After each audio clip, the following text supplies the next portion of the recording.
Volume check. You guys hear the signal? All right, good. Good.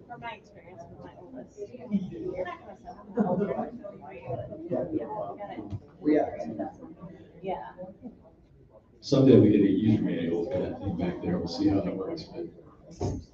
All right, good evening, everybody. Thank you all for being here for our second town hall session to discuss the possibility of campus expansion here at Immanuel. I'm Pastor Campbell, in case I haven't met you.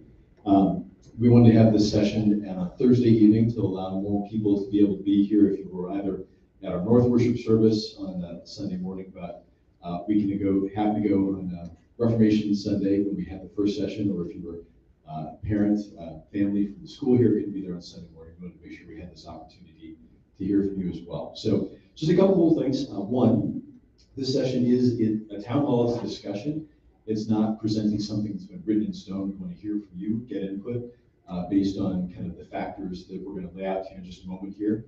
We'll walk through that, and kind of be the first maybe 15 minutes or so, we'll be presenting kind of the needs of where we're at, and then what we've done so far to take a look at those needs. And then we'll go from there to have kind of free discussion. Now, on Sunday morning on the 30th, when we had this, we had kind of a natural stop time because we had a worship service right after it. So tonight, what we're going to say is we're going to have our hard stop time of 8 p.m., okay? So that's an hour and a half. That doesn't mean we have to go till 8 p.m., but we want to give that opportunity. If you guys have questions or other discussion that comes up, we want to have that as well. This is being live streamed, so if anybody's joining us online, we want you to be able to hear this as well. I don't know if we're going to have the opportunity to respond to chat, but if you do have something, you can put it in the chat. If we can get that, we will. So that's kind of the general layout for this evening. If you were here for the first session, thanks for coming back for the second. This first part is going to be a little bit of review. That's okay. So before we do anything else, though, I'd like to open with prayer. So if you could please join me. Heavenly Father, we thank you for this opportunity to come together as your people, Immanuel. Thank you for giving us safe travels this evening to bring us together for this time of discussion. We ask that you pour out your Spirit mightily upon us, that you give us wisdom, discernment, and clarity in the way that you should have us go. Grant that our conversations be blessed by that Spirit. Let your joy be at work in us and keep us focused on the work that you would have us to do as you call us together to connect people to Christ for life. We ask all this, Father, in the name of your Son, Jesus Christ our Lord. Amen. Okay, so just as, I'll stand up for this part, is kind of laying out needs. Why are we at this point of even being able to discuss the possibility of a campus expansion?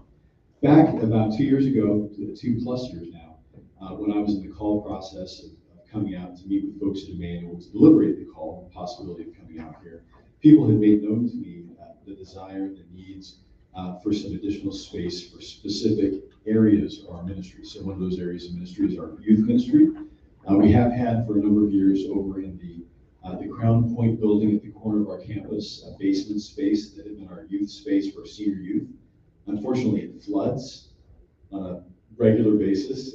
It gets kind of moldy and things like that. So that's a downside. It's also not physically connected to our building. So particularly over the winter, having to have our high school youth have to trek out there on a Sunday or whenever, it's not helpful. So that's one thing. They said, well, if we had a youth room, something like that, connecting to the building, that would be great. We also have a very active children and family ministry, particularly on Sunday mornings, lots of kids getting together. We don't really have dedicated space for that. We make use of some space, hallways and things, but we try not to do too much in the school classrooms to disrupt those spaces because they're used on a weekday basis regularly. So a couple of needs there. Also that we wanted to have, from what folks have told me, what I've observed as well, wanted to have church office space that's actually closer to the church, closer to the sanctuary, as opposed to located in the middle of the school.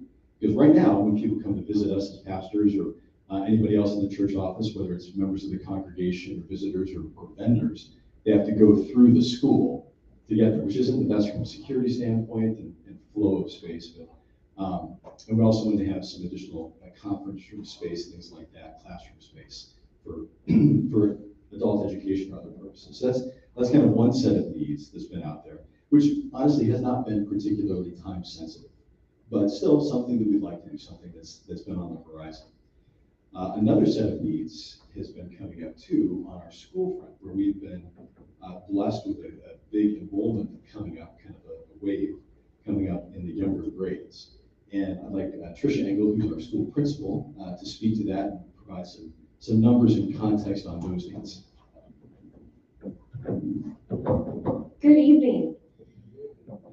Those of you who are unfamiliar with the enrollment numbers at school, like Pastor just said, we are blessed that we are growing right now, that we have more students who we can connect to Christ. During the 2020-2021 school year, so that was the last year that Judy Schaefer was principal, Immanuel had about 248 kids pre-K through 8th grade. The year I came, so the 2021-2022 school year, we added an extra kindergarten class. So we served about 35 or 36 kindergartners, almost completely full almost two completely full kindergarten classes for that school year.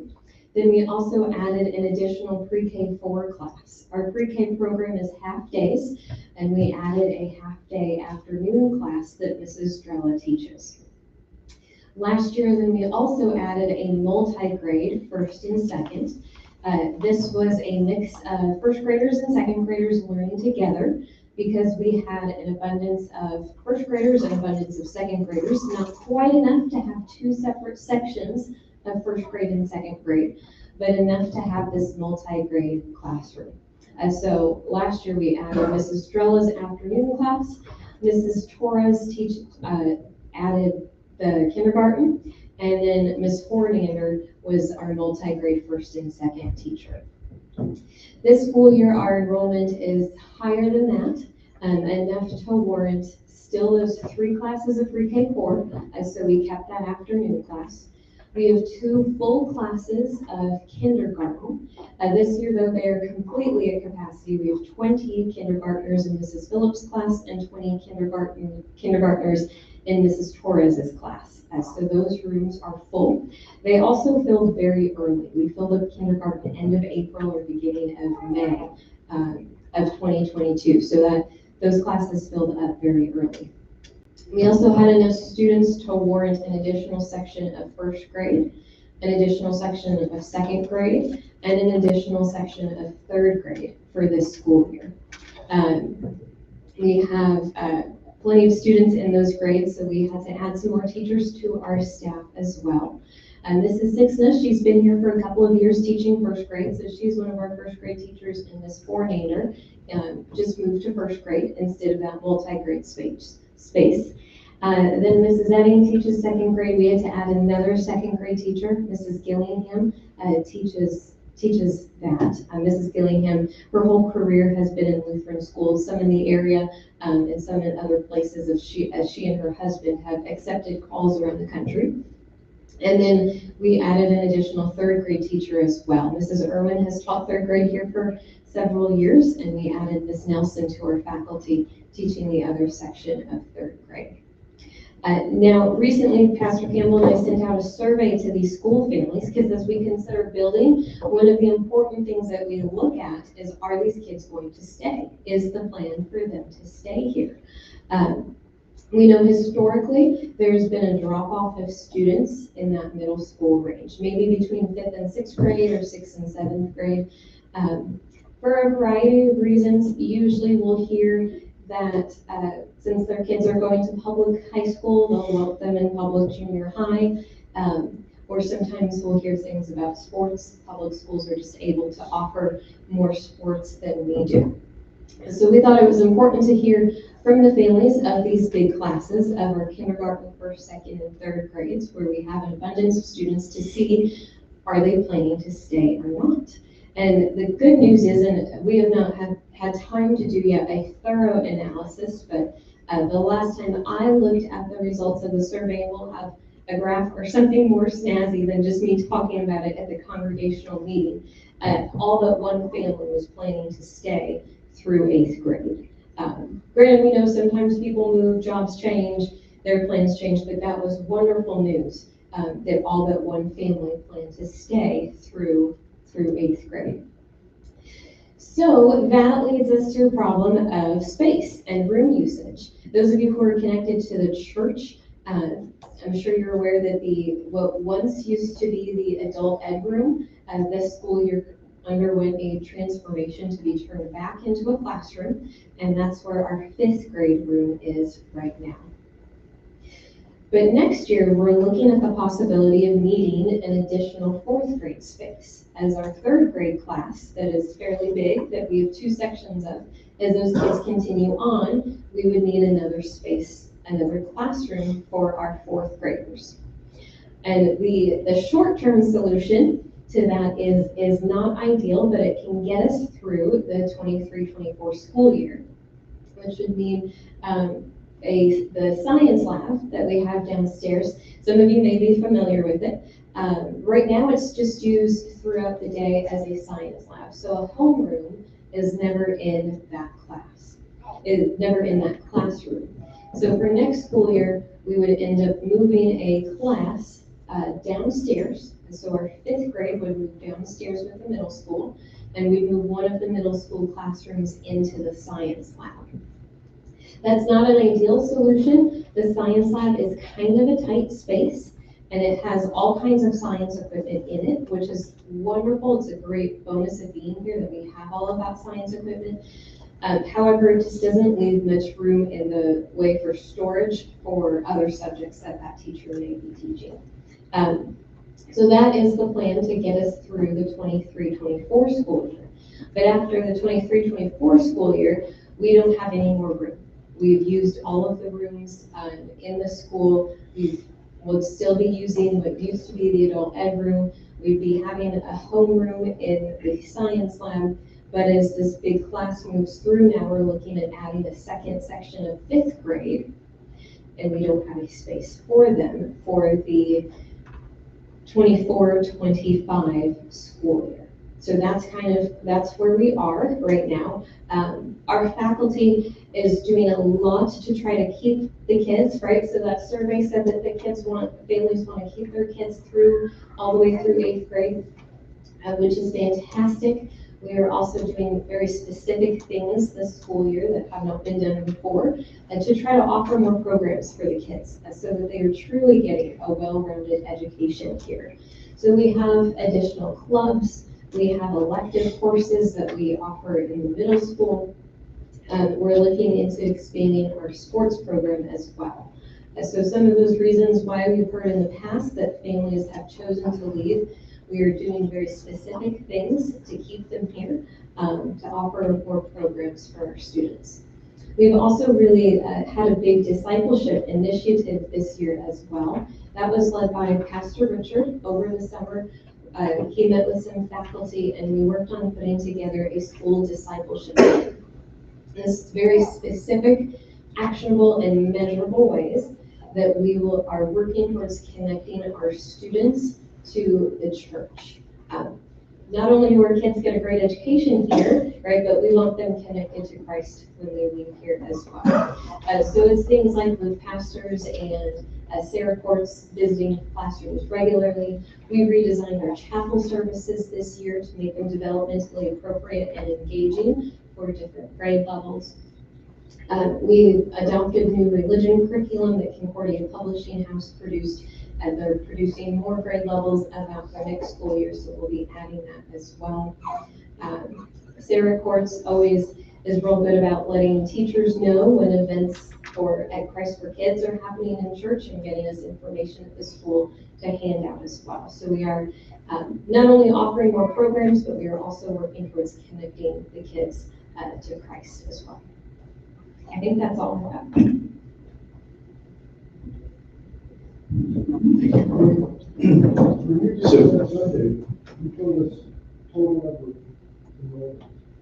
Our total enrollment right now is 306, is that right?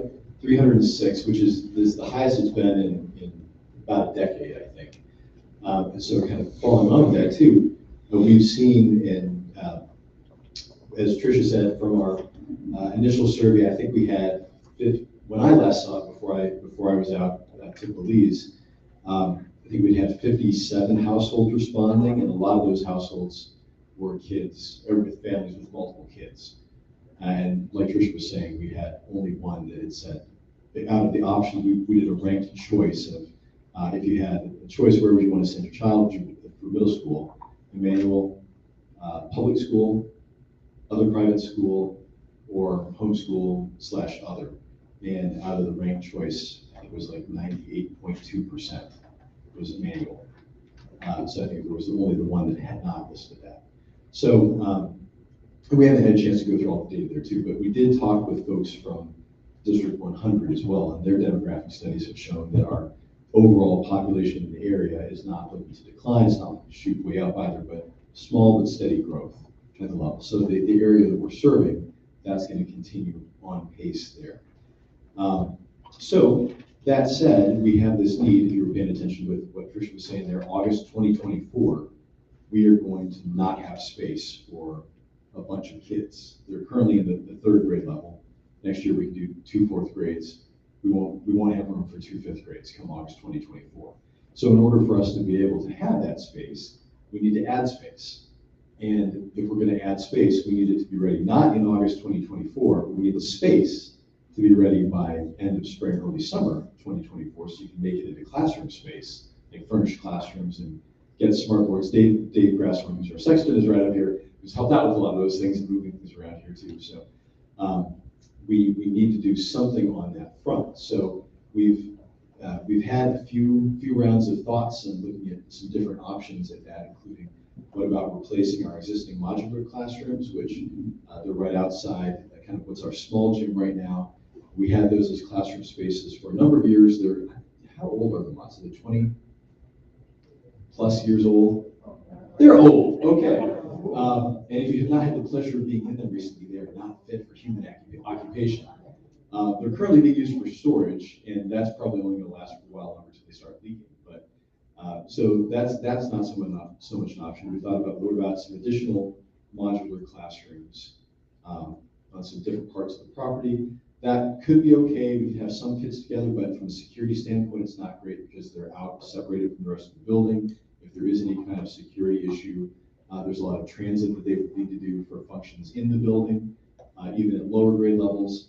And as we were talking about the last time, apparently there's still winter in Northern Illinois. So not something you want to be doing a lot of going back and forth between buildings. So we thought about that, and then we met with some folks who had been involved back in previous building projects. The last big building effort that the congregation had made was about 25 years ago for the wing of the school, the 1999 wing, that's the large gym and several classrooms.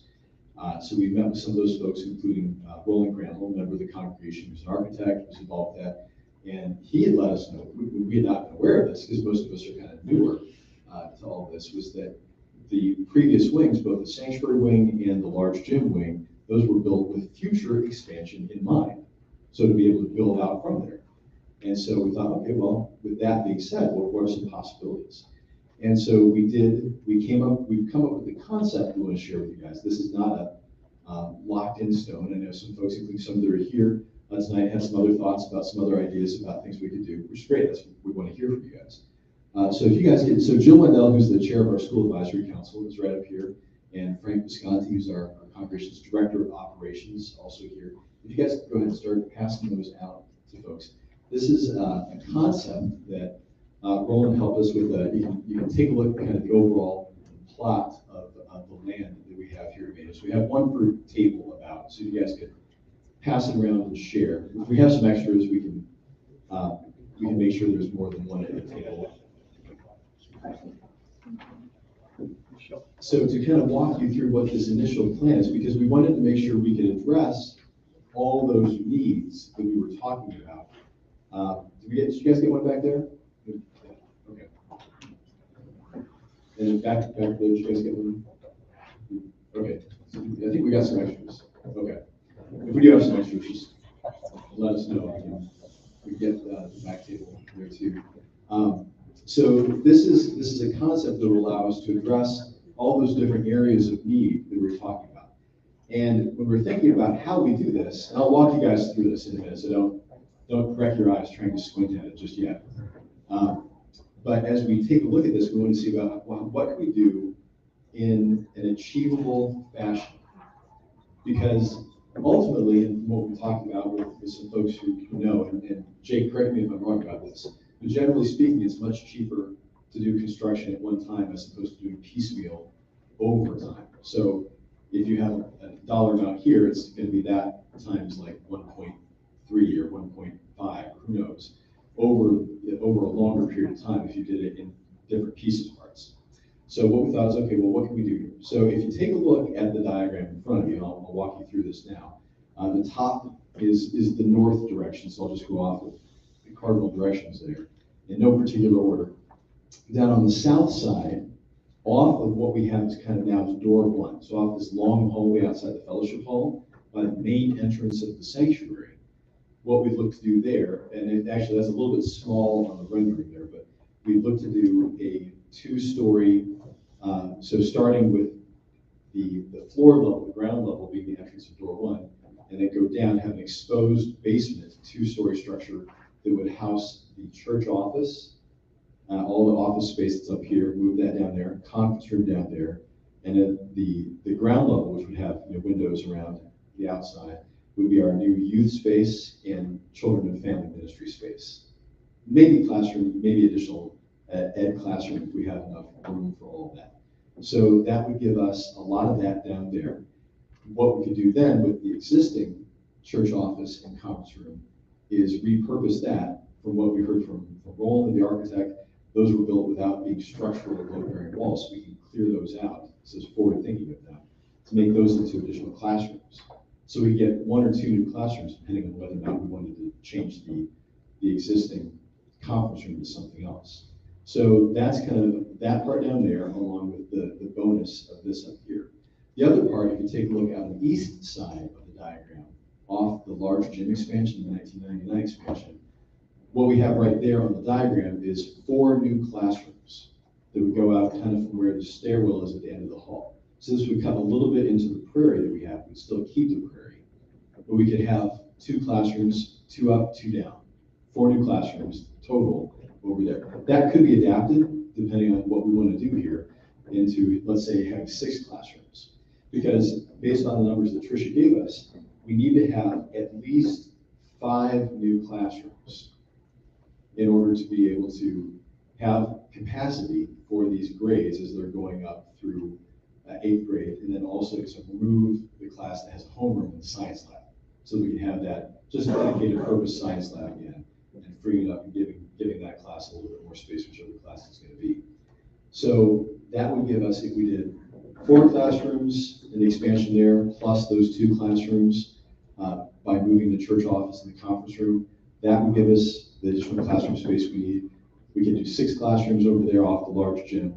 That would give us the space we need, plus a little breathing room to maybe do some other things like an art room or a maker room or some of those other types of possibilities. So that's that part of the concept. And then the final part from what you have in front of you that we're talking about right now would be right off of the small gym. So the current small gym, right over kind of back over this way off the main entrance of the school, door 14, that would be a large multi-purpose open space that would become a homeroom space or designated space for our pre-K or not pre-K, our before school and after school programs, but also be a cafeteria space for the school. So right now, that space is the small gym. So we can't use the small gym as a small gym because it's got all these tables and everything set up that we use day in and day out. So by moving everything down into that large multi-purpose space, we can reclaim the small gym, which particularly as we have more little kids coming into the school, we need to have good space for them, because even as it is right now this year, the large gym is pretty much fully booked with the classes that we have. So we want to have space for big kids, little kids to be able to use. We could, and there's some flexibility in this, we could move the kitchen down into the new expansion, have a restroom in that expansion, but also, because this would be taking the footprint where the mods are right now, the modular classrooms, have storage in there too, because we need storage. The mods are being used for storage, and it's valuable storage both for the congregational side and the school side. So that's kind of the rough concept there of those 3 components. So the church office, youth space, classroom space, additional classroom space, both there and converted over here, and then that multi-purpose area expansion for storage and everything else over at this point. Now, all of that is helpful and useful, but apparently building costs money. Is that true, Jake? Mm-hmm. Yes, he knows. Okay. So building does cost money. And as far as we can tell, based on our best guesstimates, I guess you could say right now, if we were to do all of these components, that could be $6 million, $6.5 million, which is a good chunk of change. I told folks last time, I'm from DC and I still think that's a lot of money. So what do we do about that? Well, if we could scale down, we could do some different components, we could kind of pick and choose some things, but keeping in mind that it's cheaper, it's more cost effective to do it all as much as possible at once. So we thought about, well, how are we paying for this if we were going to do something of this big of a scope? Well, one, and if you're a school family, you're probably glad to hear this, we're not looking to raise tuition to pay for the expansion, okay? So we're not looking to raise tuition to pay for expansion. There might be other tuition increases, but that with cost of living, inflation, other types of things we're doing, but not for this. We're not looking to build this on the back of our families, because one, that would price us out of being an affordable option for families, because consistently from what we've seen from the state line area and private schools, Immanuel is in the most affordable tier of pricing. So we want to be able to continue to do that, because we believe this is a ministry to our community around us, a way of being able to share the gifts of the gospel and a fantastic education. I believe this is the best school in the state line area. It's no offense to the other schools. I just think this is great. We have great stuff. We have great faculty. We have great staff and educational curriculum components, all that good stuff. So what we're thinking about doing, we've thought about some options, and Frank has been talking with Lutheran Church Extension Fund, which is for the LCMS, a big partner bank organization, and they do a lot to help churches and schools be able to do the kind of thing we're talking about. They have a number of different vehicles that are options for doing this, but what we could do is have two concurrent capital campaigns. We can have one capital campaign that is looking to raise just the interest that we'd be paying on a substantial loan on a monthly basis. So we could have that, and anything that'd be over and above that could go down to pay down principal. Because that would be the second parallel capital campaign, is we can have that to pay down the principal for the loan.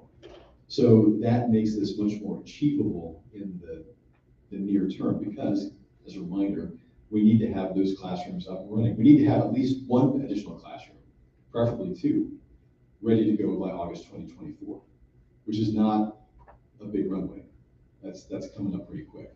So we're thinking about how do we do that. I did talk with another pastor recently, and his congregation did a capital campaign for doing a lot of work around their congregation for, I think, $2.5 million or so. And they started out the campaign, they wanted to try to get to a dollar amount that would allow them to do anything before they even broke ground, before they did any work on that. And they were blessed by a very generous response from the congregation. They raised, I think, $2 million in like 3 months, which is fantastic. I mean, if anybody has $6 million that they want to put towards this, you just let me know. I will gladly direct you to the right people to talk to. So that's kind of our thinking on that front in terms of how we can pay for that. So it's not an insignificant thing. And I'll tell you, I told the staff and teachers this before, I would rather not do a capital campaign. I would rather not do a building project, because I know how much time and energy they take from the pastoral staff and the other leaders of the congregation. But we need to. We need to do something, because we need more space, which is great. That's a great opportunity for us, that God is bringing these people to us. Some folks have asked, well, what happens if we have a decline in enrollment? What do we do with space then? How does that work out? Well, if we did, even if it's like one year or multiple years, and had a consolidated class, we're not looking to build excessive amounts of space here. Like, we're building the space we need with a little bit of buffer for maybe a second resource room, which Jane Kohler's one of our resource teachers. We definitely need that space. But we could make use of any empty rooms at that point in time to be the art room or a maker room or an additional resource room, depending on what we have purposed out that way. So we want to have some flexibility there too. So that's kind of the overall concept that we have. And we're not, like I said, we're not locked into this. We've heard from some other folks, from some other ideas. But I wanted to point out too, if you take a look at that diagram too, on the south side of it, there's this big shape on the bottom. It's like, what's that? Well, that's a possibility. There's a concept that if we built a self-standing, a separate early childhood center to be dedicated for pre-K and maybe kindergarten, possibly, we could build a building on the southwest corner of the property here, because we do have a lot of land. And if we did that, that could allow us to then move classes that are using their classrooms here out there, and then give us classroom space there for the upper grades. So that's another possibility. So that was actually how we kind of started into this whole thought process to see what might be something that's going to work out there. And honestly, building a self-standing building, it costs more per square foot than it does to do expansions off your existing facility.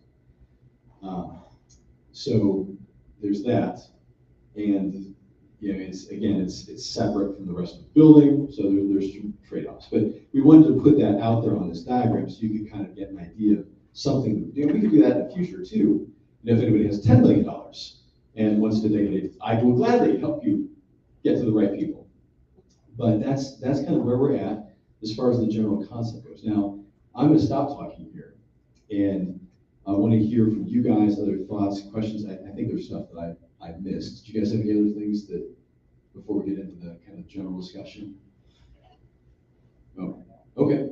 All right, so other questions, thoughts, do you guys have ideas? $10 million, anybody wants to put towards this, just let me know.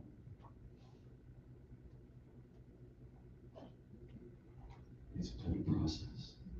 This outer one that you're talking about. Yeah. Out here. Yeah. Earlier in your presentation. Mm-hmm. You kind of said you don't want to isolate somebody out there for security reasons. Yes. Then you come and say that this would be an option. So with that, and I'll repeat questions just so everybody can hear it, and folks online.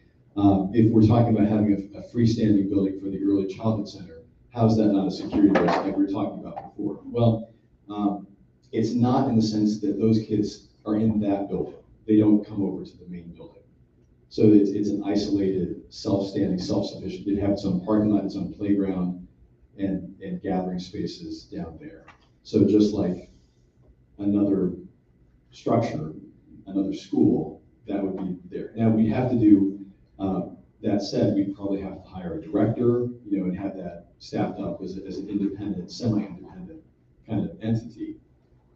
We also have the possibility of maybe doing some full-day programs for pre-K, which I understand is needed. Maybe even the possibility of infant care, but there's a whole other level of stuff for that. But that's why it could be okay for an early childhood center to be independent, because they'd be in that building.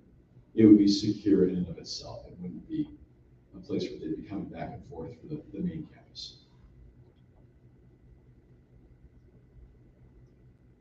Jane. Having early childhood experience in my lifetime of teaching, one of the reasons that I would be opposed to a separate center, there's a couple reasons. One, when those families go to that building and have nothing to do with this building, they aren't connected. So what is the likelihood of them saying, I want to continue going to school at that building when they never see what's going on in that building? That's number one, why I'm opposed to that. Number two, as a church body, yes, we may have control over that, but because again, they're not connected, I've seen in other places where those centers become self-sufficient, self-sustaining. They then don't follow what curriculum we're doing here. They get away from the religious aspect of it. I'm seeing at my sister-in-law's school up in Wisconsin, the preschool and daycare are not even run by the school and church anymore. So you have kids in a building who are connected and kids who are not connected. So having a disconnected center doesn't really help the ministry of saying, we are here for you. If I could sum up what Jane said there, in case anybody didn't catch it online. Short version is the geographical, physical dislocation leads to dislocation in a number of other ways, not helpful ways. So it's better to have a physically co-located and experientially co-located early child center. Is that fair? Yep. Okay. And Joel, you had a question? A thought? Just piggybacking off that is, I would rather see that center attached to the church through the new church offices and youth room, because we have all that land there, and you can have, you've got the protective cover of the drive up if you had bad weather, but you could also put a separate entrance just for that area if we went from a 0 to 2-year-old program to there. So if we did if you guys didn't hear what Joel said, if we had a connection, if we did a connected and build out for new classrooms for early childhood, like dedicated for early childhood, and moved those classes down there, have that co-located, but in a way that kind of integrates with church office and youth kind of space there too. So that's another possibility. Yeah. Would we be doing a capital campaign before we would be applying for a mortgage? That is, there are possibilities for that. We could. We are able to, from what we've found, we are able to go ahead and apply for the mortgage and get that together before we even did a capital campaign. It really depends on how the congregation wants to proceed.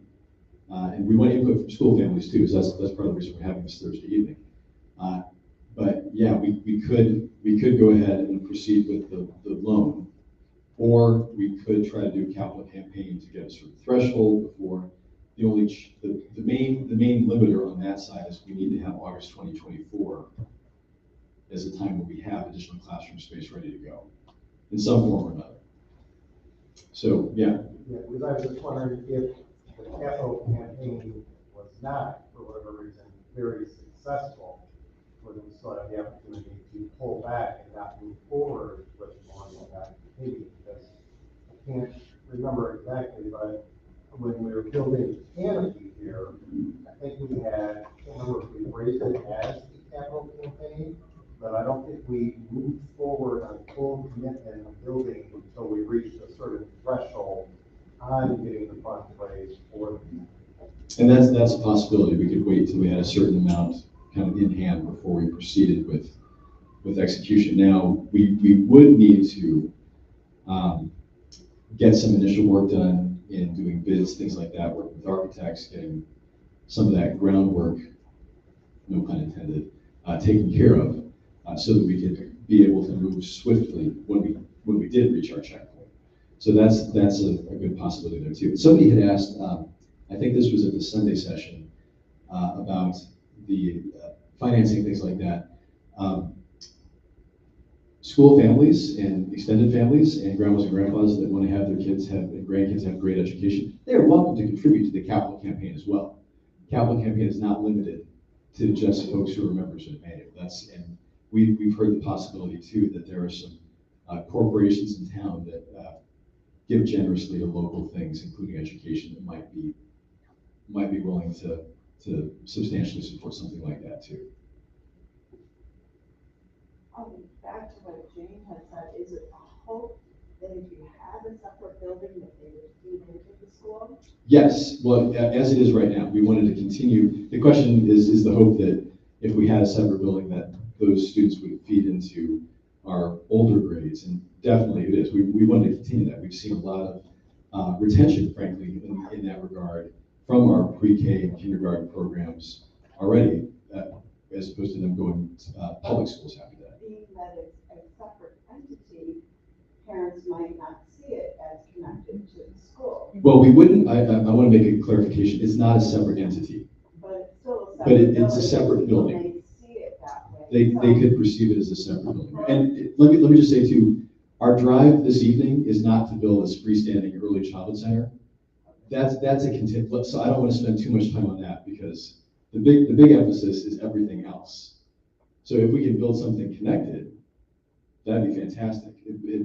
We haven't, as our conversations have continued over the past year plus, we've thought, what can we have as a cohesive whole is the better option, kind of like you guys were saying. Yeah. I'm gonna piggyback off Peggy. I know you don't want to talk about early childhood, but it does tend to be one of the biggest feeders for schools. And if you don't have a strong early childhood program or invest in it, then you less likely have people continuing going through it.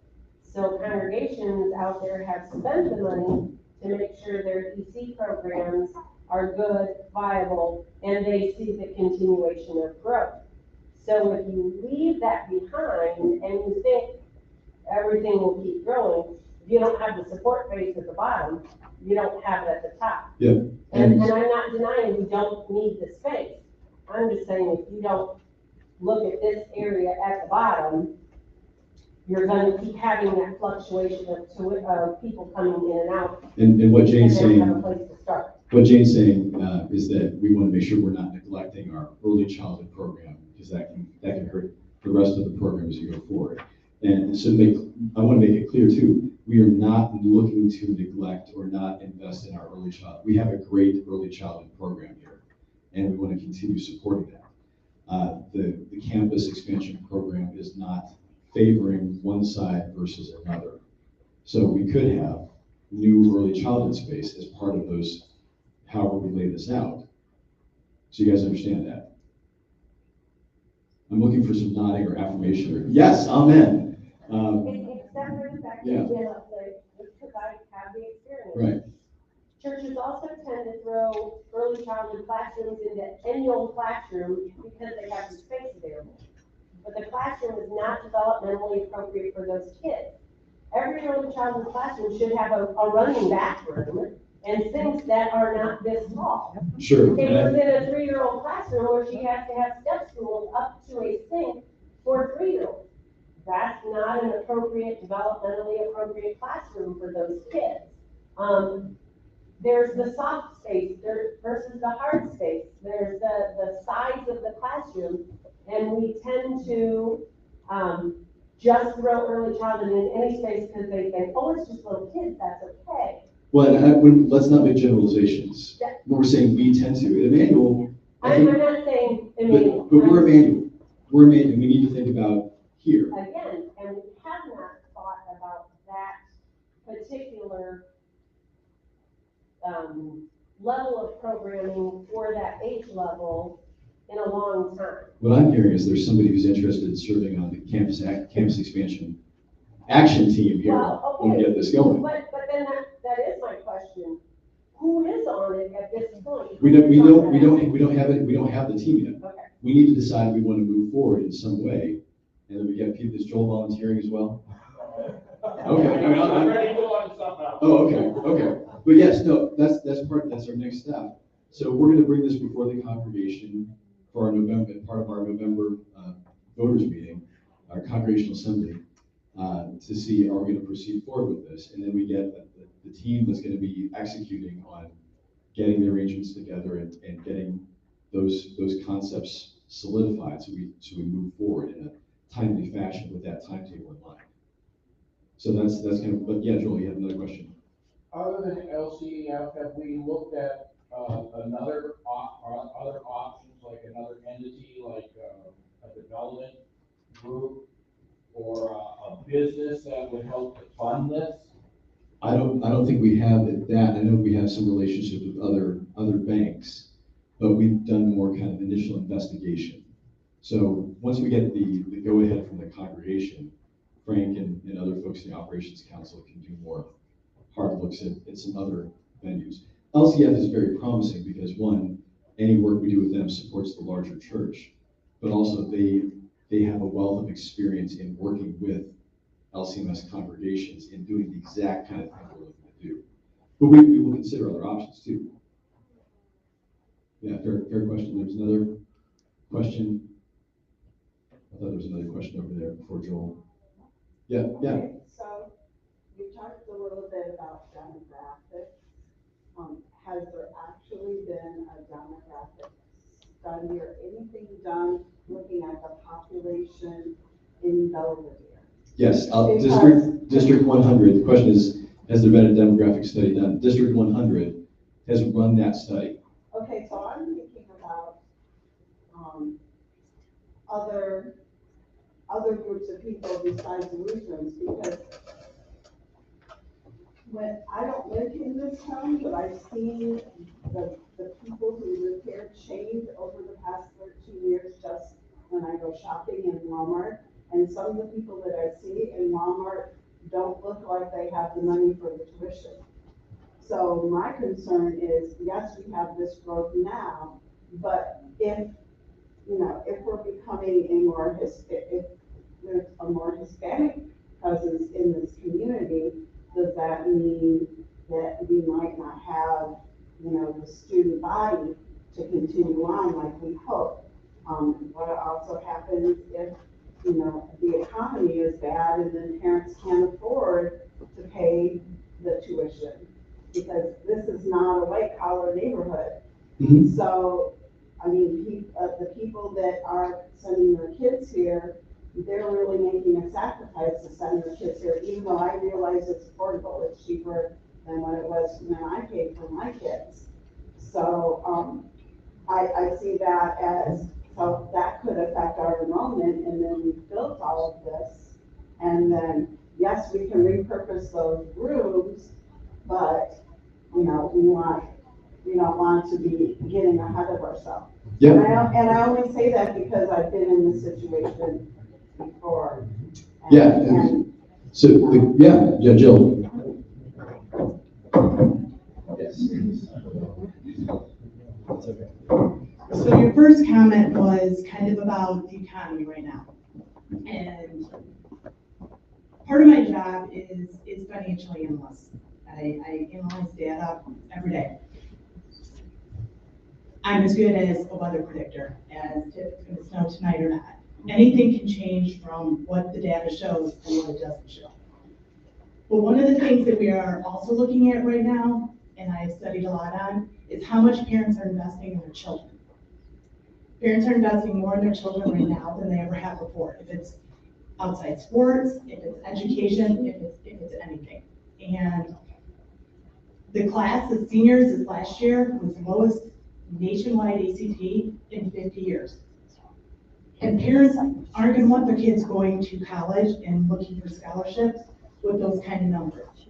And I do feel confident in not predicting if we're going to have a recession or economy, in saying the parents are going to continue to invest in their children. And I do think we have a place and a great opportunity to bring children to our campus, to give them a better education, to give them a chance to meet Jesus and be with him every day, when they might not have that in their lives in other spots. And I do think that we are going to continue to have that growth here.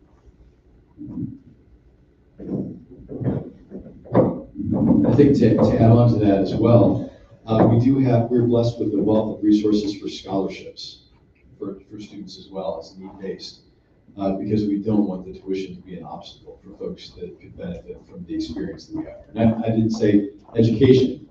We have great education, we also have great experience. And we've seen that, families have appreciated that, and that's been a driver, especially after the pandemic. We were able to stay open, offer in-person education. The word spread about Immanuel, that this is a great place to have your kids. So we're trying to be mindful of that. And I think you raised a very valid point. We don't want to get ahead of ourselves and build a whole bunch of space and invest a whole bunch of money into bricks and mortar. And that's part of what we've been looking at for all this too. We didn't want to do that. We wanted to be very, I guess you could say, spatially conservative in getting what we need to support the ministry here in the Congregational School for years to come, without it being just like this big blowout of what's all the space we're using it for. But it's a good question. Do you remember, I don't want to necessarily poke down on what Dave Lodge said in last meeting, but because I don't remember to the full extent. And I can't do it the justice that he did in the meeting, but it was essentially years ago when they did do the expansion, that they trusted that at that point, God was leading them in the right direction. That they, through their own opinions, their own circles, and within the community of both the school and the church, that they confided with all those, taking all those things into consideration, that, and ultimately by God's lead, that they were making the right decision at that time. That it's very hard to forecast what's going to happen in likely a year from now, but even more 5, 10, 15, 30 years down the road, that we have to kind of see what's being presented in front of us now and make that decision on trusting that through prayer and these circles like tonight, that we can make the best decision going forward with the information we have now. And to repeat what James was saying there, the congregation has had a history of stepping out boldly, whether it's building the sanctuary out here off the school in 1996, before 96, are building the wing out here, stepping out boldly, thinking that this is the direction we need to be going. That's very much what I would encourage you guys to be praying about too, that God gives us clarity in the way we should be going. We don't want to say, hey, we're going to do this, God, please bless it. We're going to say, God, please give us direction to be going in the right way, and bless that as we go. You don't want to get things backwards. That's very important. We need to be praying for those right things. And we had people praying about these things, and it is seeming like, well, we have this need, we have this opportunity. It's really, if anybody has better ideas or different ideas on how to address those needs that we kind of laid out at the beginning, I would love to hear them. That's part of the reason we're having these town halls. But it really seems like this is where we're at. So we had a question over here, and then we'll go over there. Okay, from what I'm kind of hearing is we need more space. And then we're gonna try to find money, try to figure out the space, and then go back and say, what do we need specifically in that space? Not quite. The question is, how are we doing this? Well, we know the needs. We know we need space. We know for what we need the space. It's a question of whether we, let's say, use that space to relocate our early childhood classrooms, or use that space to add space for the future double classrooms, so that we can kind of have a cohesive plan for where everybody's going to go. But you have to have that before you start. Before we break ground, yes. No, you need it before that, because you kind of got to figure out beforehand what you're doing. Like they were saying, it changes the sink levels, it changes the toilet levels, it changes where the toilets are, it changes, you don't want the kids getting let out by a busy road, parents are going in and out. That makes a difference if you're putting it at one end, if you're putting it at another end, if you're putting it by the church. Then that changes what the other facilities. And I only say that because my husband went to Poplar Grove School, and they built this whole new school, and they put the kids in, the little kids. Then they went, oh wait, we've got too many older kids, so they moved the older kids down into toilets that were this far off the ground for sixth graders. Mm-hmm. So you kind of have to. Yeah, well, I'm definitely hearing somebody else that would love to help serving in the action team as we get that together. But yes, that is, we know the number of classrooms and then the grades that we're expecting. So we're good on that front. As to where those rooms will be placed, yes, we need to figure that out as part of the planning process as well. So yes, no, you're spot on. Okay, and we have another one? There was another, was it Mike? Were you guys? You pass. Sort of like the planning stages of it and everything. I know there's going to be a congregation assembly coming up by the end of the month, and this will be brought forth as the voting action. Yes, and we're going to have more information coming out of the congregation next week as well, before the congregational meeting. But we wanted to have these town halls first. But then it sounds like immediately after that, we would need to form some sort of action committee, make decisions on what are we actually building, how much are we building, then get the cost, then figure out the capital campaign based off of that. That is correct. So we need to have the go, no go. We then have the action team, the capital campaign planning, all that comes together kind of pretty much right after that, because we do have the compressed time frame. Mm-hmm. Question was posed to me on Sunday, so I'll pass it on to you. What, at least for short term, is the feasibility of doing something like renting the empty St. James School? Renting, and somebody else had asked me about that too. And the short version is we don't know because we haven't asked, but there are a number of potential concerns with that, including like we were talking about before, the geographic dislocation, because that would be it wouldn't just be on our campus here, it'd be a completely separate building, lots of other logistical things that would go along with that. It could give us space, but that's the biggest thing, is give us the space. So we did think about one of the options that we were talking about earlier. What if if we needed to have some sort of interim thing and we were okay with the lost money, as it were, of renting, let's say, a quad modular classroom, or quad mod, as I'm calling it, over on the new Flora Meadows property, and having that space there. Because you could have some classes together, but they'd still be dislocated, would have to come in here. So it's something we could look at, but it's probably not, even for the short term, necessarily gonna come at the right cost benefit ratio. It's a good question. Yeah. If I were a mother of the children of this age group, I would not want my kids over there separated from the rest. Well, especially if you had kids that were two different ages, like we do, like my family does, right? So depending on the grades, you'd have to do two different drop-offs, pickups. I had one here and two there. So, yeah, but we're not, this is an opportunity to hear ideas. You're good.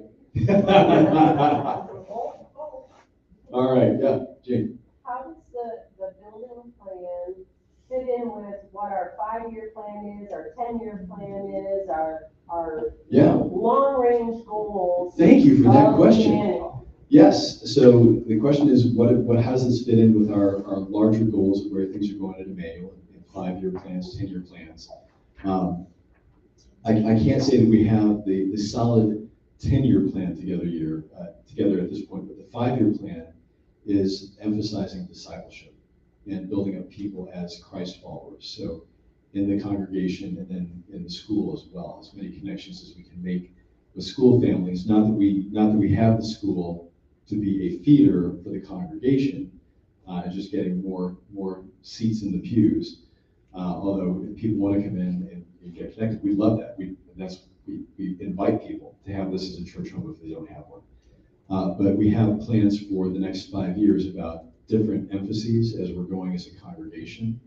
The next year, for example, in the first year kind of this structure is biblical literacy. And we're going to be doing a lot as a congregation. We'll be presenting more about that at the congregational meeting in a week and a half too. So I'm going to hold off on talking about that right now.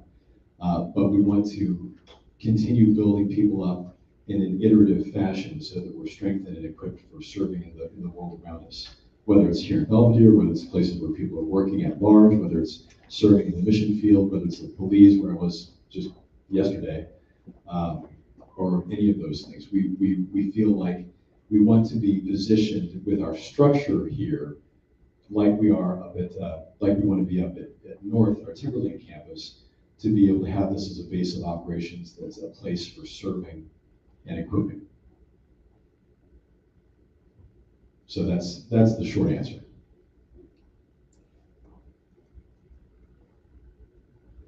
Yep. With this plan, is there any plans on doing any updating of where our early education is? It could be. The windows are ancient and Mhm. just even making them more equipped for the smaller kids. Yeah, and we have been, even over the past year, we have been doing updates to that wing of the building. There previously, I don't know if you guys knew this, there wasn't air conditioning in a good portion of it. I know some of you who were in that space know that. But yes, so that's now fully air conditioned. We've been doing other technological improvements. I'm answering your question over here. We've been doing other technological improvements and other things like that. But we could, if we want to have this as part of the capital campaign, we could go back, and if say we did decide, okay, we're going to keep the littler kids over on this side, we could go back and make sure that we're adding restrooms or height appropriate sinks, stuff like that, and renovating those spaces as well. That just figures into whatever the larger cost is going to be, but that's a very good possibility.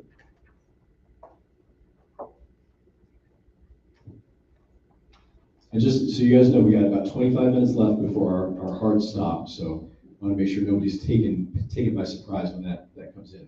I just have a question, because I thought Jane brought up a lot of good points. Have the teachers been informally surveyed throughout this process? So to see what their recommendations? We've had some informal surveying, and folks like Jane have contributed ideas that have helped to shape the conversation. And actually, we're honestly speaking, we're very good at sparking the conversation. So we want to continue that and have as this action team gets together to actually get some real good input for how those spaces are going to be used. So with funding being a big proponent of this, not assuming anybody's gonna pull out $6 or $10 million, grant funding, it becomes difficult when you talk about, school and religious facilities. One of the ways, or, without doing too much legwork or homework on this, one of the ways that trying to be creative and the thought on potentially getting a grant fund would be, what could we utilize this space for within the community? And maybe it involves some more discussion after this meeting, but if we were able to say that this building was a central location in the community for a tornado shelter, or in the event of certain emergencies, that does potentially open us up to being able to apply for certain grants. Is that, I guess, do you have certain avenues that you could pursue to potentially get that information? So the question is if we could make use of this, any new space we had as some sort of public service thing that could open up possibilities for different grants. And then do we have the avenues for exploring that? Short answer is I have no idea. Hadn't even thought about that. Now there are some challenges that we have with being a religious institution and having some founding principles that when you do open yourself to some of those things, there become public accommodation issues where you can't determine who's using it or not using it, and groups that might not align with core values that we have would be able to do that. So that's a slippery slope, right? But that's not to say if there are other things that are neutral, it could be a possibility. So we could explore that. If you have any thoughts on that too, we'd be glad to get a little bit of input on that too. Okay, yeah. I know I asked this on Sunday, but what's the anticipation of tuition going up? I know you say it's not going to, but it also has to be paid for. I didn't say tuition wasn't going to go up. Well, I said go up a I want to little. make sure there will be regular increases in Right. tuition for general costs and As it does every year. as it does. But we're not looking to have the campus expansion funded through tuition. This is a separate undertaking for the congregation as a mission, because we believe this is a signature ministry of the congregation for our community around us. And it's not in the interest of that mission to have the tuition paying for the space and pricing people out of being able to be here. Because we do have, and Tricia, are you back there? Tricia she's over there. Okay. She was monitoring the chat before. Nobody had any questions on the chat. So our tuition, we've been very mindful of our tuition increases year over year to make sure that they're not going way out of bounds. But we are being very deliberate in what we're putting for our tuition, including we do have discounts for multiple children enrolled at the same time too. We want to make sure that that's not something that's going to be limiting people from having their kids here. So does that help? And if you've asked the question twice, I don't know, is there something we didn't answer the first time, or? Just making sure, because later on in the conversation, it was, on Sunday, it'll be implemented within the tuition. No, I don't think so. I mean, I'm pretty sure that was not, I mean, I was here. That we can go back and check the recording if there's an instant replay. But my position and Trish's position, Frank's, is we're not looking to fund this through tuition. What might have been said, if I'm remembering it correctly, is that there's a possibility that tuition will help to subsidize the overall operations of the school, which right now the congregation pays a substantial subsidy to make sure everything, even without any expanded building, to make sure everything's being met. So there's an offset there, but it's not that we're raising tuition to pay for the expansion. I want to be clear on that. Is that, you solid with that? We're good? Okay. Somebody had mentioned before about the changing demographics in Belvedere. Mhm. We've seen the school that our children went to in Elgin decline from really being good schools to almost gone because the church has not recognized the changing demographics and they didn't change the turn to change to work with those people. I hope that we would be ready to do that.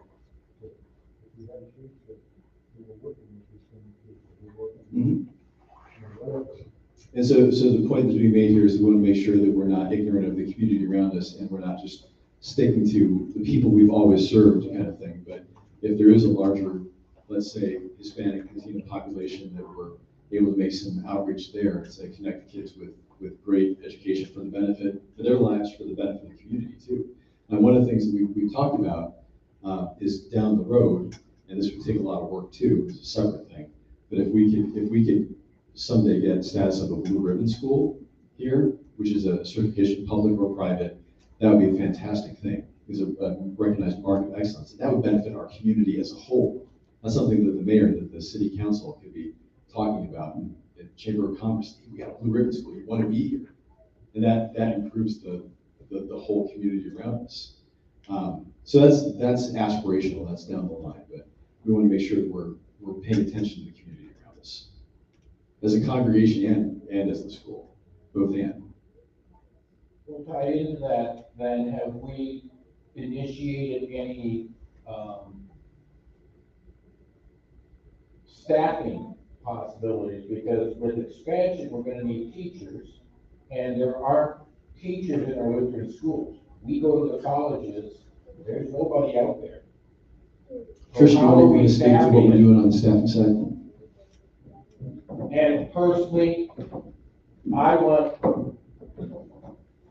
Lutheran teachers, but then Christian teachers, but I don't want the outsider, just a great public school teacher in there. I think Joel needs to come out of retirement.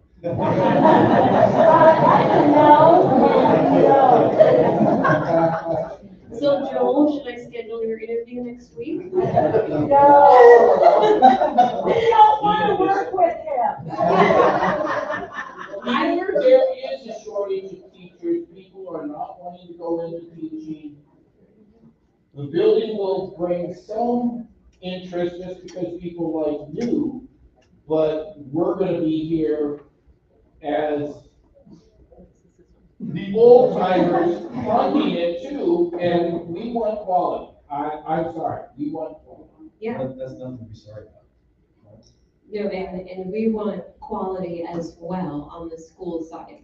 In the 2 academic years that I have served as principal, one in Seymour and then last school year here, at both schools we did get new graduates out of the Concordia University system to serve as teachers. Miss Streeter was one of them, right behind you, and then at my previous school we did get a graduate out of Concordia, Nebraska. To come teach there. So yes, there is a teacher shortage. We can't fix it. It is a great societal problem right now, the teacher shortage. Some things that I do as principal to help us make sure that we are staffed in advance and not scrambling at the last minute. I'm not a person who likes to scramble at the last minute. And right around Thanksgiving time is when I give teachers their intent to return forms. So I know if they're coming back or not, ask for that to be turned back into me but before we leave for Christmas break. Because the Concordia University system, if we are hopeful of getting a new graduate out of the Concordias, they start sending candidates to schools for interviews in January, early January.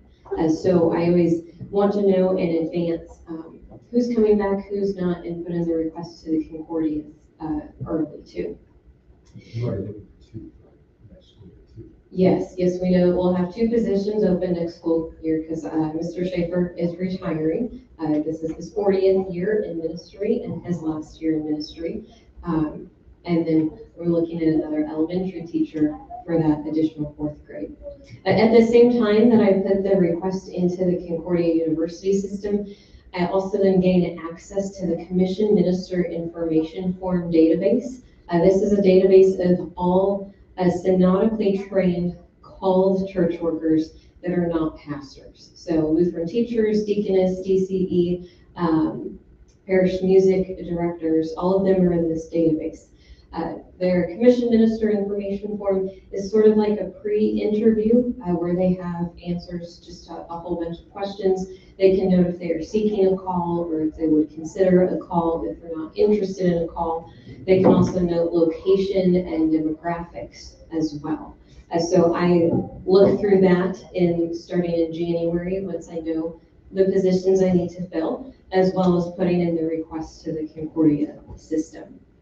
It's better to do that sooner rather than later because teachers get taken up very quickly. We want to be the best here, and we are doing a lot in order to make us the best. And people usually want to work at the best place, right? So all of our programs, all of the things that we're working on this year is not only to make it more attractive to kids and to families, but also to make it attractive to employees as well. But I would agree with you, Joel. We want synodically trained people. We want Lutheran people or Christian people. We want that first, and that is always our goal. And I'll schedule your interview. And Jane, I work with my husband, so you can work with your husband. You haven't been married 32 years. You haven't made that yet. Unless this becomes a marriage counseling session, let's move on here. Pastor, just follow up. Yeah. So all these meetings, when we go to the congregational meeting, we're gonna have a vote basically of, yes, we wanna go, we don't know if what we're exactly gonna do, or no way, we're just opposed to expansion, we have to figure out another. That's kind of the short version of it, that we'll have a go, no-go vote, with also authorization for the action team under the auspices of the vestry. We're gonna have a vestry meeting on Wednesday evening, where we're gonna kind of iron out all these details that we're bringing to the congregational meeting on the 20th. In kind of a general dollar amount that we want to go to, because we want the team to be empowered to have, to be able to make educated choices that are going to serve the general mission of the church, the mission of the school, within the boundaries that we establish. So I'd like to be able to come and say, hey, we want to do this and this and this, and it's going to cost this much, and it's going to be able to done in this time frame. But we're not going to be able to have all that data by that time point. So we want to bring as much we can to the table and invite the congregation to prayerfully. I want people to prayerfully consider it now. I'm going to send out the message I'm putting out to the congregation in the days ahead to invite people to be paying special attention and praying about this too. We got about 10 minutes left, so yeah. Has the endowment people been involved in this, and has there been discussion of for and against our endowment and paying ourselves back to help offset that big number? Sure. So the question is, with respect to the endowment committee has not been directly involved in it because the endowment is restricted purpose. We do not have the ability to borrow from the endowment to pay down. That is outside explicit policy that has been established. So we do not have that as an option. Any question? So when the vestry meets and then comes to the congregation for a vote, will the vote be for all of this on here? You know, all the expansion things, or just expansion in general, and then at a later time we determine whether we're building a church office and you know, or is it the hope that it's all going to be done at the same time or in stages? Sure. I don't know at this point what the vestry's decision is going to be on Wednesday. What I'm hoping what the intent is that if we are okay with moving forward with those three main components that are contiguous with the building, that's what we go for, which is where we had the roughly $6 million price tag based on the numbers for current levels of materials and things like that. If the congregation, if you guys, this is a great time for input here. If you think, well, that's just going to be too much, and we just need to focus on additional classroom space, we need to have something that's a little bit more of a comfortable, is probably not the right word, number. Speak up now. I'm speaking up. So, what, I don't feel comfortable with that much because I'm conservative, so this is my personality. Mhm. I feel like that, that we should be as conservative as possible because we paid off our mortgage. Mhm. And that's an awesome thing. Yeah. And, you know, it was mortgage to mission. Yeah. But I guess my misgivings are, I've been in this situation before and where I live and I guess I am a little gun shy because we built and it didn't end up feeding into the school and I teach here now because there is no school. Mhm. So I just worry that that's a lot. And it's great that you teach here now. Well, I'm glad, I like it better here. I love it here, but I just worry, because I'm a conservative person, I think, well, I understand you need the office space, and then you can turn those others in. So do we really need to build off into the prairie at Mhm. this point? I mean, I realize it's cheaper to do it that way, but, you know. Yeah, so. I look at, when I first came here, we had 303 students. Well, mindful of the time, if I could just sum up what you said, just so everybody can hear it and address the question. That if we wanted to be very tight in our focus of what we'd be doing for expansion and try to make it as achievable as possible with minimal capital outlay. Am I doing okay so far? Yeah. How could we do that? Well, we could, if we wanted to. It depends on how austere we want to be. We could, let's say, do an expansion off the large gym into the meadow. Just do that, and add 4 classrooms, maybe 6 classrooms, just right there. That would give us enough classroom space to be moving into the years ahead. That doesn't address the other needs with our church office space or education space or like congregational education space or youth spaces there. We do, with the number of kids we have, we do need to do something with the expansion over here with off the small gym to be able to make use of that and have classroom space, just because people are going to be running on top of each other if we don't do something like that. So if, based off the numbers that we saw, if let's say ballparking, that's $1 million for that expansion over there, and that over there is, let's say, maybe $2 million, $2.5 million, maybe 3, depending on the number of classrooms you add. That takes you down to $4 million. If we didn't relocate the church office, if we didn't do anything on that front, or youth space, things like that. So you could take it down to $4 million, $3.5 million, maybe. If you did just the expansion down there, let's say that's $2 million, and then some hundreds of thousands, I don't remember exactly what the estimate was for repurposing the current classroom space, or current church office space and conference room space. You can then have 2 classrooms there, which gives you a couple additional years. It doesn't resolve everything, but it gives you a couple more years to put it out.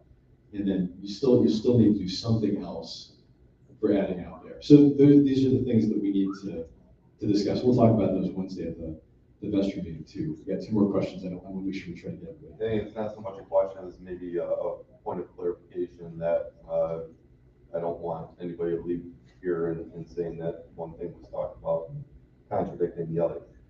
The way I understood it from previous meetings is the one off the small gym is a need to do kind of no matter what. The school needs to reclaim that space as a small gym for activities with the the pre-K and the younger, education as well as the cafeteria.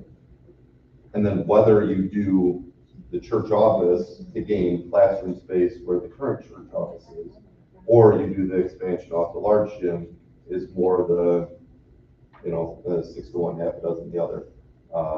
So no matter what, that small area off the small gym needs to be done. And then really what's in further dialogue, is whether to do the classroom off the small gym or the church office. Is that? So, yeah, so you guys heard James, so kind of regardless, we need to do something off the small gym to have space for current operations there, apart from the expansion of additional grades. Yes, that is correct. And we would gain more going off the large gym because we can only do max of 2 classrooms if we move the church office down there. But yeah, and then we had, yeah. But I also see for this to be successful, we have pastors sitting there in the middle of the school situation. And I do see the need to get you guys out here. Well, we'll still be in the school even if the office is down there, we'll still come up here. Yeah. You're going to be teaching if you out. You're in a classroom. I really think that in order to make the school efficient with the need for the small gym area and the need for more classrooms, really, and to make this thing complete, as much as I don't like looking at that big of a debt. Mm-hmm. But at some point, we have to trust and we have to pray very sincerely on this. But I really think you 2 and maybe 3 or maybe 4, depending, you need to lead Dodge. Well, we'll be in the suburbs of Dodge. How's that? So yeah, no, from what Dan was saying there too, part of our deliberations on those too is the needs for having church office space that is not embedded in the school from a usability standpoint. I think that's a very, very fair point. Now we've got about 5 minutes, a little less than 5 minutes left. We can finish now. No, Tim, yeah. Looking at the immediate rooftop last year. Yeah. Okay, has there been any thought for or against selling any property on? We have not considered selling property to do any fundraising. That could be something. The big caveat there is once you sell it, you're probably not getting it back. And the people that buy it might not use it for the purposes that you would prefer it to be used. But we do have a lot of land. Honestly, I don't know how much revenue we necessarily get from that. Because what's it zoned for? Are we zoned? Because we just today we got the quit claim thing, so it's now under the new corporation. I was hearing from our law office that's the thing now. Well, trusting your own corporation, Mm-hmm. we effectively transferred our own property to ourselves. But in terms of zoning, like we're commercial. Okay, so we're zoned for commercial. Okay, so yeah, that's a possibility. Although there's been right across the street commercial property that's been vacant as long as I've been here for 2 years and isn't looking to be cleaned up anytime soon. Yeah, I have a couple more questions here. Have we thought about leasing some of our land, knowing that the new hotel and truck stop is going in and our exit, that maybe A something. new hotel and truck stop is going in? This is the first time hearing about this. At the interchange. And Really? to lease some of our property to something that is advantageous to us, that could potentially give us income. Has that been a thought? Well, no, because I'm just hearing about it right now. But we could explore some possibilities of how we make more use of the land that we have. Kayla wants Chick-fil-A down in the corner, but there's no Chick-fil-A about there. Hey, I'm totally in favor of Chick-fil-A. I have some other thoughts, some other franchises maybe we could have there too. We open on Sunday. Well, yeah. That is true. Chick-fil-A always tastes best on Sunday. You can never have it. All right, just real quick, like 1 or 2 more questions, yeah, or comments. Price tag is $6 million. $200. Yeah.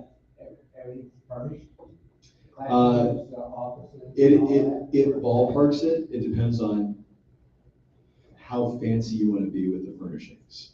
So if we wanted to have kind of baseline, get the building in, get some, not too fancy things, but supplies, but that should cover what we're looking to do.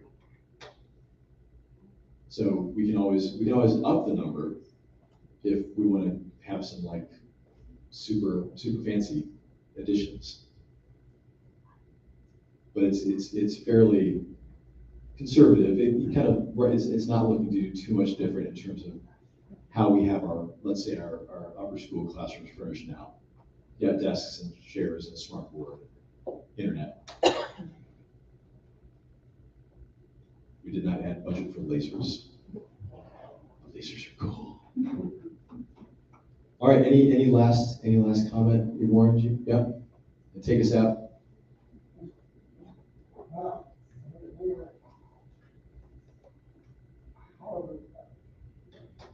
What are we aiming for? Do we honor motherhood?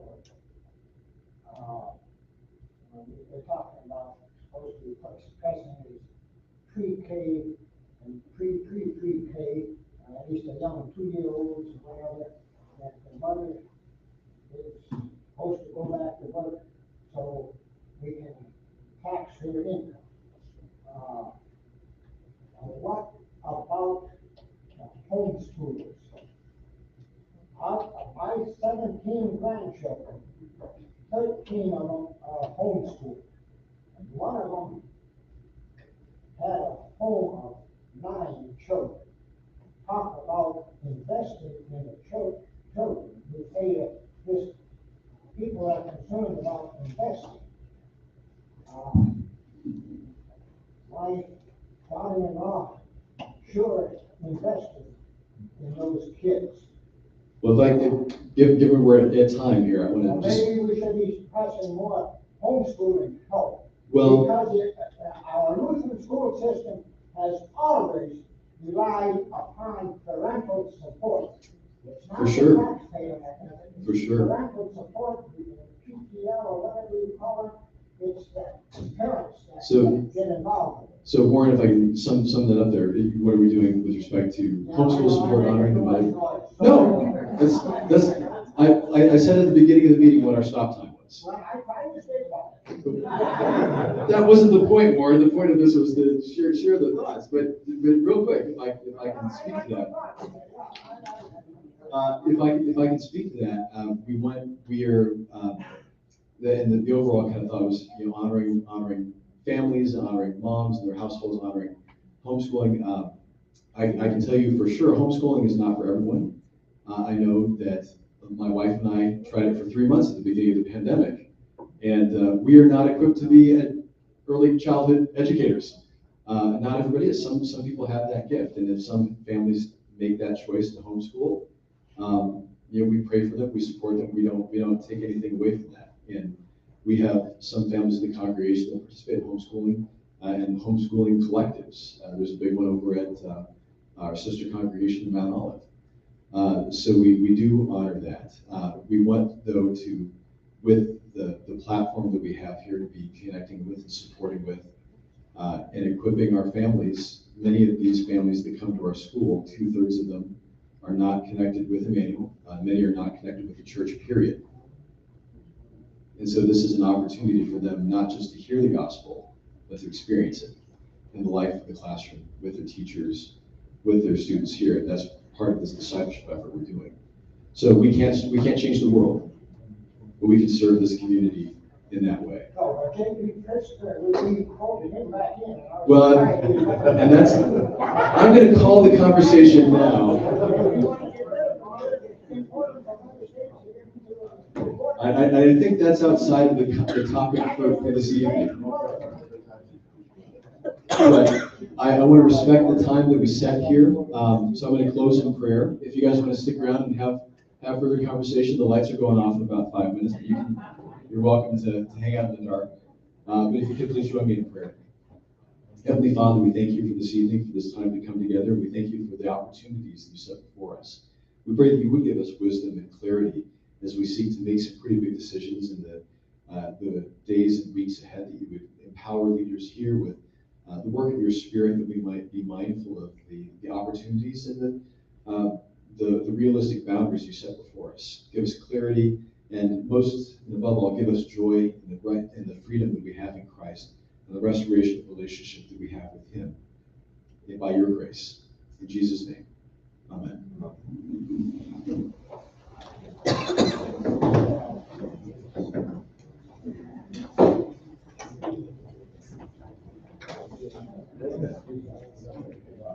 Oh, yeah.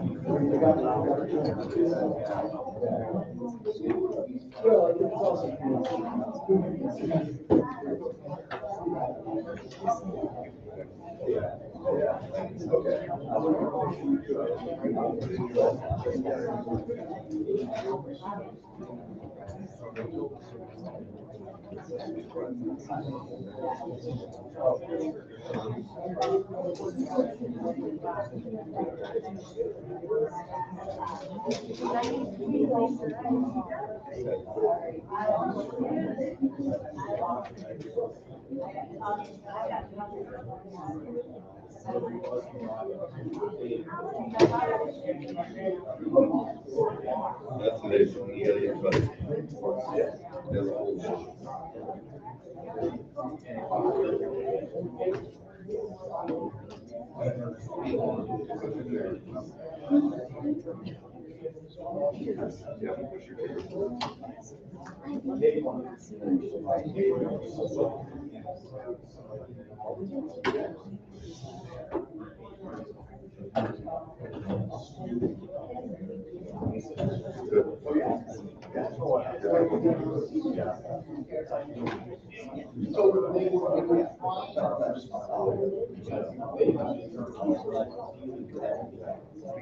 cool.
Well, that's the end.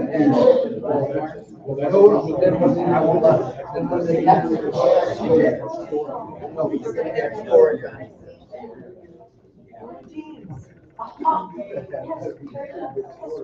Yeah, stop sign. And the thing is,